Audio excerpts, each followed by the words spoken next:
What's going on, guys? Welcome along to another video. I'm Matt over at DSR, and today I am taking out this KTM 790 Duke. Summer is finally here for today.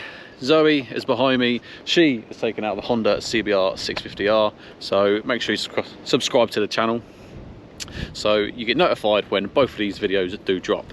But you didn't come here to see Zoe and the CBR, you come here to see this. People are calling it the scalpel for the road. I'll give you my final thoughts when we start getting onto the bike before we hand it back. But before we do get on the road, let's have a little walk around and see what it does have. It's got the expected aggressive, sharp, flat front end from KTM that you come to either love or accept. The only real drama for me having this coming from 390 all the way up to the 1290 is they kind of all look the same now. This bike is brand new, but I can tell you the brakes are really strong and really good, so that is something nice to see. We do have LEDs all round, something you kind of expect now, especially on 2023 bikes. And we've got this TFT screen up front. I'll cover off the rider modes when we are on the bike. Just one thing I want to mention before we do get on the road, this gap here.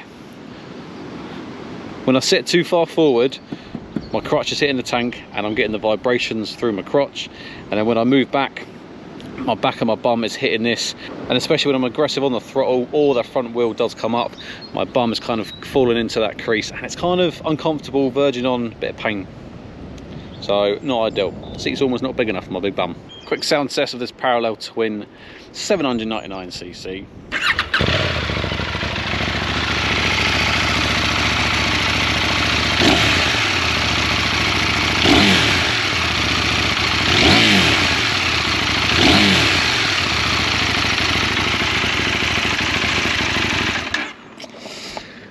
Like most stock bikes nowadays with those Euro 6 engines, it does sound lacking, but I've no doubt a full system on this bike would sound awesome. Too much talking off the bike, let's get on the road. With a seat height of 825mm, I'm 6'1", and I've got both feet flat on the floor either side, so for a shorter rider you shouldn't have many problems on this bike. The first and probably most important question of any bike is how much does it cost? Two different colours for the 790 Duke. You got the orange and black, which is this one, or the black with a little bit of orange. They're both going to set you back £8,000. As always with KTM, there are some optional extras that you can add on: track mode, quick shifter, etc. Let's look at the engine inside this bike then. So this is the 799cc engine. It's got 95 brake horsepower with 87 newton meters of torque. And that probably doesn't sound a whole lot, but this is a middleweight bike, and I can confirm this is definitely a lively engine. Let's look at the technology inside this bike then. So starting at the front of the bike, we do have LED headlights, always nice to see. We have got this TFT screen. It isn't the biggest, but then again it shows everything you need, so why does it need to be massive? The screen does have a sensor in it, so when it goes into night time or in a tunnel or something, it will turn black with then white writing, whilst you during the daytime white with black writing. And as you can tell, it is a lovely day today, really bright, and the screen is nice and visible. It doesn't get washed out with the sun, so it's a nice clear TFT screen. We do have 4 rider modes. We've got sport, street, rain and track. And on the left hand side you've got the jog dials. The up and down arrow can be set as function buttons, so you can pick what you want. I've put the I've put the up arrow as the rider mode button, so you push it up and it goes straight onto that option in the setting. So there you go, I've gone into the darkness or a little bit of a shadow, switched over to black, we'll get through back into the light and it will turn to white again.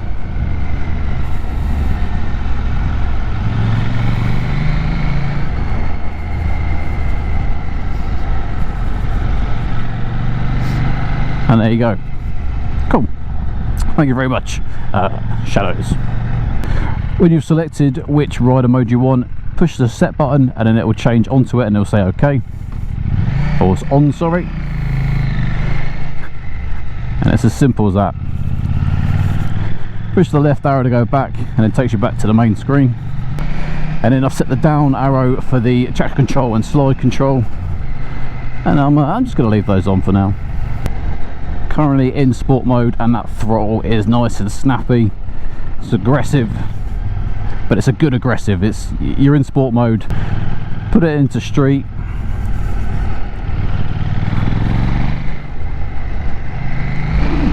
There is still some kind of aggressiveness, but it's nowhere near the same amount of sharpness on that throttle.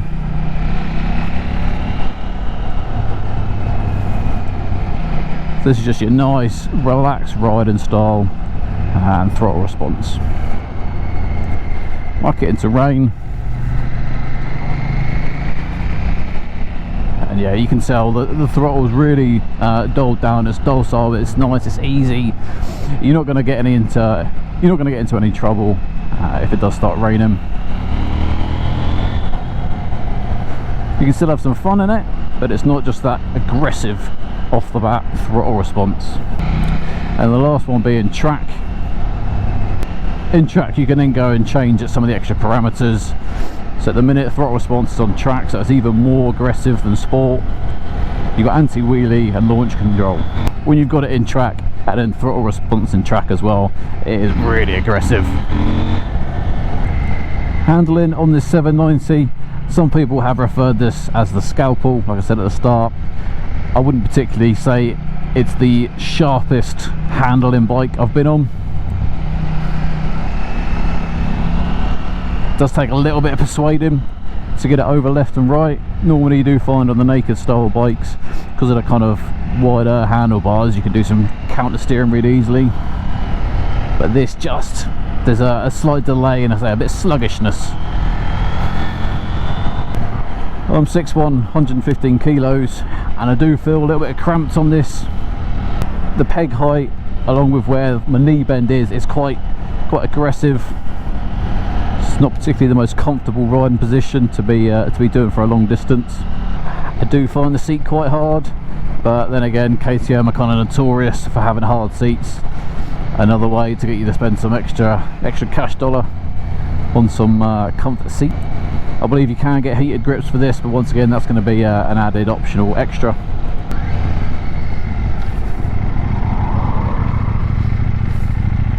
Just pulled over here to show you that this bike has a seat height of 825mm, 6'1", remember, and I've got both feet flat on the floor. So if you are a shorter rider, this is still going to be a good bike for you. And because it's got a semi-low seat, it's not the lowest, but it is fairly low. The weight of the bike is 188 kilos, and it doesn't feel heavy between your legs. If 825 is still too tall for you, there is a lowered seat option of 805, so that's going to be a really good option if you are struggling. But let's carry on.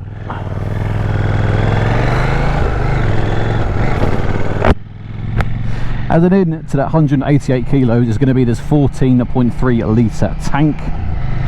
It's not the biggest tank, but the fuel consumption of this bike is pretty good, so you are going to be looking around 150, 160 miles to a tank. And with that kind of range, you don't need a big tank, because then it adds more weight, more size, more gumph between your legs. And because let's not forget where this bike is kind of aimed at.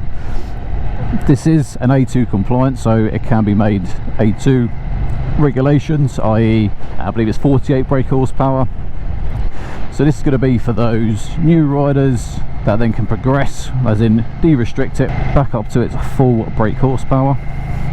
This is going to be ideal for those shorter riders, or even the lesser experienced riders. Myself, been riding for 12 years, and I've ridden numerous bikes, all different style platforms,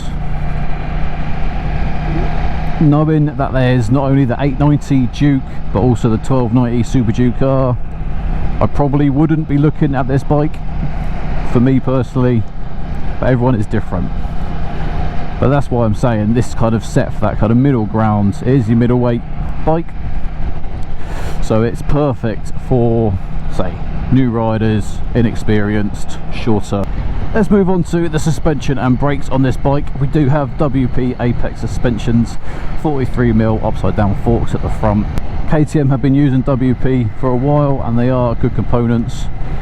Personally, I do feel the suspension quite hard. That's going to be down to my personal weight and the bike being probably set up for someone of a 80 kilo weight range. So my first option would be to try and get these set up properly, and then after that obviously you can start upgrading components. For the brakes at the front, we have a radially mounted 4 piston pot caliper with 2 300mm discs. And what does that mean? If you want to stop, this thing will absolutely get you stopped, no dramas. 2-finger braking, really strong. One finger's enough just for your average riding. If you are getting a little bit spirited, a little bit aggressive, then you're going to need those 2 fingers. But you don't need to grab a whole fistful. 2 fingers is going to be enough to get you stopped. I am finding with the quick shifter, it's a little bit clunky, both in the sense that it's jerking my body forward, but also I can feel the kind of clunkiness in the foot, sorry. It's not a completely smooth quick shifter. It's just, there are some bikes out there, Suzuki, Kawasaki, that it just blips up and down beautifully. This, unfortunately, KTM is not one of them. I believe on this bike you can turn the rear ABS off and it will turn it into what KTM calls supermoto mode. Basically you can do some slideys at the rear, something I've still yet to comfortably try out. Maybe at one point, but hey, it's nice that they give you that option, because this type of bike could definitely be a stunt bike. Take it on track and look cool doing those slides, but not me. I can't do it. I can wheelie, can't slide. So I'm going to wrap this review up with my final thoughts and opinions. I think the suspension for someone of my size and weight definitely needs to be tuned or adjusted, because it is quite harsh and aggressive. It handles okay, like I said, a little bit of a slow sluggish turning, but that could purely be down to the tyre and the profile of those tyres that they've got on this bike. Someone else might jump on a different one and think the handling is absolutely beautiful. Hey, each to their own. Unlike most of the people on YouTube, I don't bash you for it. The seat is quite hard, so I would probably have to look at getting a comfort seat, and I don't like that gap between the rider seat and the passenger seat. Like I said, my bum does kind of fall into it, and it does put pressure onto it. You definitely can have some fun on this bike. The front wheel does come up, I can confirm. If you want this as your Sunday ride, you're not going to go too far, kind of stay local-ish to your house, then yeah, this would be a great bike. And also £8,000, yeah, you're going to have to add a little bit to get the quick shifter and the track mode if that's what you want, because the track mode is going to give you the capability to have some fun. The other thing to remember is this is the 790, there is the 890, so you're going to have to decide if this is the bike for you. And like always, go and test ride, get out there, jump on a 790, jump on the 890 and see which one you prefer. I'm yet to ride the 890 Duke for 2023, but I have just been on the 890 Adventure 23, and that has got a really nice lively engine. Would I personally buy this bike? At the minute, no I wouldn't. There's too many things that I kind of don't like about it that I'd have to change. That means I wouldn't buy this, and I would have a look at the 890 Duke. This has been a quick riding review, so thank you very much for watching. Please make sure you like this video, subscribe to the channel so you can get notified of when all our videos drop. But as always, until the next one, ride safe.